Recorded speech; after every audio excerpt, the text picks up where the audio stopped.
Здравейте! Аз не съм Евита. Аз не съм Грета. И това не е моя канал. Това е моя канал. Чакай, объркахме се. Аз съм Евита. Аз съм Грета. И това е моя канал. Тук вече се обърка. Това е моя канал, не твоя. Грешка, защото ще го качим и от двата канала. Добре. Ще играем на Кой влогър би?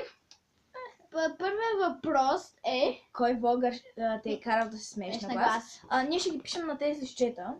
Това. Добре.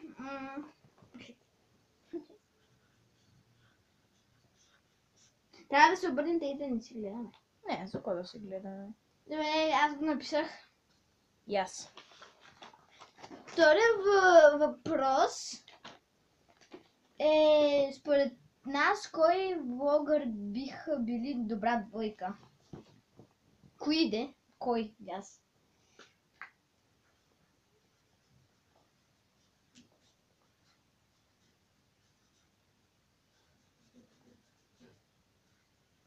Добре. Аз съм готова. Така. Добре, третия въпрос е кой влогър би влезнал в затвора? Има. Не знам. Аз знам. Добре. Рандом. Това било много. Добре, четвъртия въпрос. Малко ми се Кой е? Третия въпрос... четвъртия въпрос, кой влогър е най-добре облечен? Това го знам вече. Да.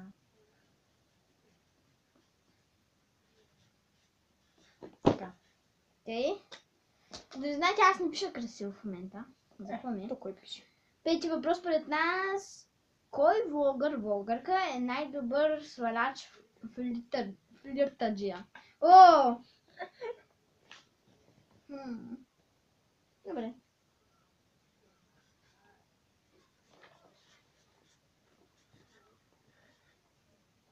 Направи го. Химикал ми се пара. Шестия въпрос Чакай малко. То бях химикал. Не. Да казвам. Добре. Шестия въпрос, кой влогър има най-добра начална фраза? О!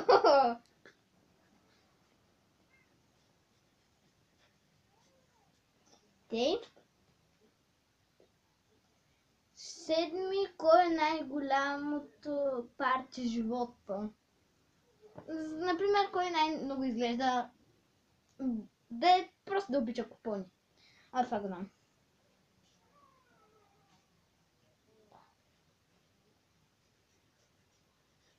Написах го. Задължително ли да е само влогър? Може ли да качва видео на Майнкрафт, да речем случайно по някакво? Защото може да помага и влогър. Осми въпрос, най-добър гримьор. Знам. За втори път ще го напиша. Аз вече съм си повторила някой.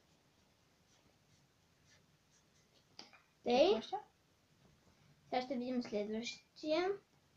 Девети въпрос, кой влогър би ревал на концерт на One Direction?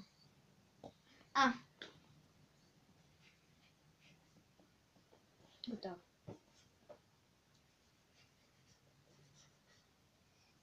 На мен ми свърши мястото. Добре. На кой въпрос е? Десети. Според кой влогър би отишъл на Антарктида?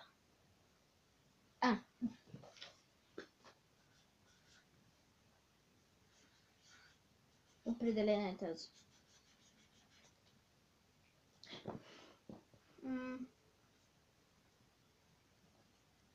Нямам идея.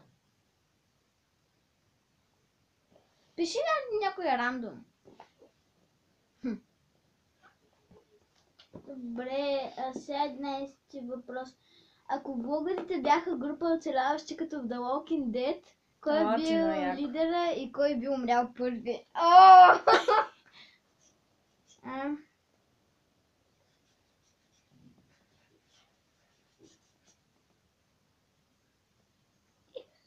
Нека си спира.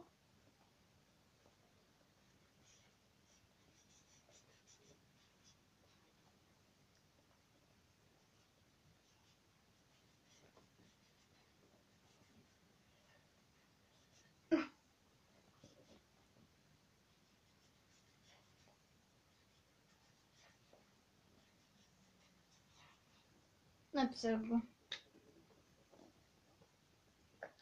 Сега сме на 12. Чакай, дай ми нов химикал, моя не работи. Добре, ще й дадем нови химикали. Така. Сега сме 12 въпрос. Кой влогър би си направил татус на лицето? Вау! Сетих се. Аз не се сетих. О, не знам. Всъщност.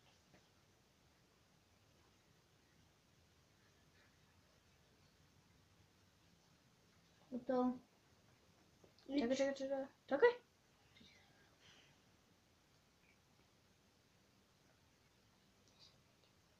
Да, готово. 13 въпрос. Според нас, кой влогър още гледа детски?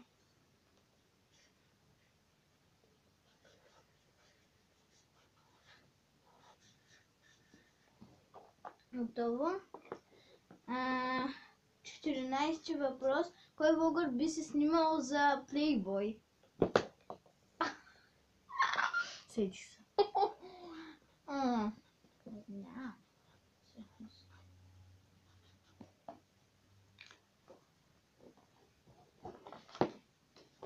Ами ще напиша някой рандом. Кой? Добре, да не се обиждам, обаче това е рандом просто. Аз не гледам. Окей, още 4 въпроса. 15 въпрос, кой влогър би плевал всеки път на Титаник?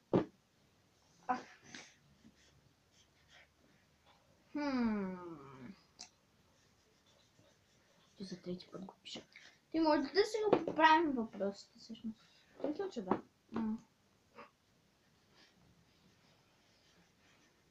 Добре, сега 16 въпрос.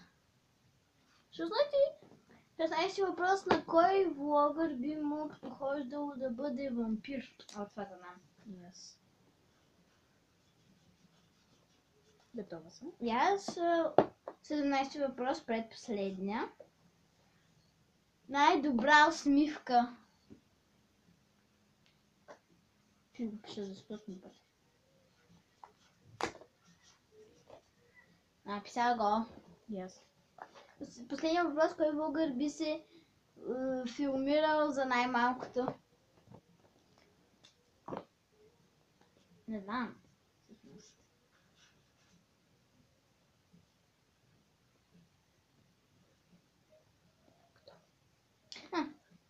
Аз съм готов.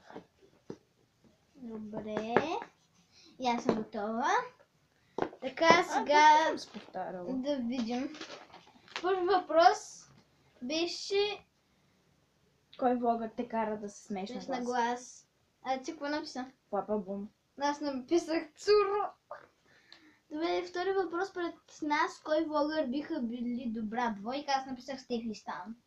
Аз не искам да го прочета. Кажи.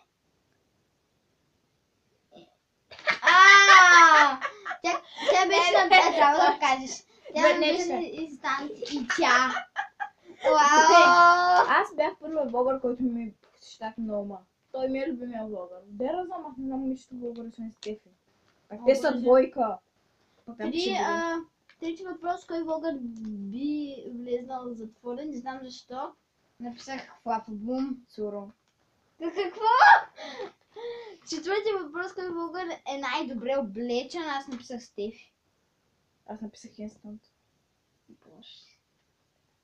Добре, пети въпрос, според нас, кой влогърка е най-добър сваляч в флиртърджия? Първо ти. Първо ти? Написах Атанас Колев. Грета Мирчева. За ти добре ли си, бе? Аз не съм такава. Шести въпрос. Кой влогър има най-добра начална фраза? Пич, нали? Да. Пич? Чакай, аз съм да забъркала. Ами, аз съм написала Стан. Да, Стан. Според мен Стан. За кое беше? Как беше въпроса? Според нас, кой българка е най-добър... обърка се. Кой българ има най-добра начална фраза? Флапа бум. Преди имаше. Здравейте хора човешки. Здравейте, деснита! Нещо правя, нещо, какво си... Кой е най-голямо парче? Добре, кой е най-голямото парче животно? Аз написах Емил Конрад. Аз написах Дидо Ди, защото както знаем той е пират. И веднъж гледах един клип, където беше се напил много яко. Вау! Дидо Ди се напил това. Добре, сега... Осми въпрос. Най-добър гримьор. Стефи от Beauty by Стефи. Аз написах Дени Христова. Следващия въпрос. Мен кефи Дени Христова. Браво. Всъщност, девети въпрос. Кой влогър би ревал на концерт на One Direction? Грета. Добре, в принципе така, аз написах Юлиана. Ти къде ли съм написала? Не знам защо. Сега, десети въпрос. Според кой влогър би отишъл на Антарктида? Аз. Определен. Аз написах Дими. Аз. Определен. Защото той пътува много. Да. 11 въпроса, ако българите бяха група оцелели като в Лагернет, кой би лидер и кой би умрял първи? Витай първа. Аз съм писала лидер, че ще е Инста, а умрелия първи, че ще е Емил Конрад. Не. Аз пък написах, че лидера ще е Тайбой Крис, не знам защо. А пък първият умрял ще бъде Танаска. Що? Че Танаска? Да, е следващия въпрос. 12 въпрос. Кой влогър би си направил татус на лицето? Босайди. Емил Конрад. Не знам защо. 13 въпрос. Пред нас, кой влогър гледа още детски? Написах Флапа Бум. Дидо Ди. Наистина ли? Той се радва на играчки, когато гледам боксингите му. Радва се на играчки. Боже. И задържи едно детско такава. Много готино. Давай. 14 въпрос. Кой би станал плейбой? Кой влогър би се снимал за Playboy? Стефи. От Beauty by Стефи. Не знам защо аз написах Емил Конрад. Извинявай, Стефи, извини се на Стефи, бе. Защо да си извинявам? Тя никога не би го направила. Ти кога не би? Кога тя би ни гледала? 15 Ай, Емил ще го направи! 15 въпрос. Кой влогър би ревал всеки път на Титаник? Аз. Написах Стефи. Стефи, ти си чувствителна. Тя потъна! Тя не е потънала. А той потъна! Айде, мората. 15 въпрос. Кой влогър... това го казахме. На кой влогър би му подхваща да бъде вампир? Написах Емил Конрад. Не, така. Мислим... Добре. 17 въпрос. На кой най-добра усмивка? Написах Емил Конрад. Не, чакай. Написах Стефи. Флапа Бум. Флапа Бум. Не знам, тя 18 въпрос. Кой влогър се филмира за най-малкото? Написах Мъци. Време е да лети. Кой написа? Флапа Бум. Вау. Добре, това беше от нас. Може и ви да го направите. Тези въпроса бяха от Флапа Бум. Добре, благодаря ви за гледането. И ще се видим друг път.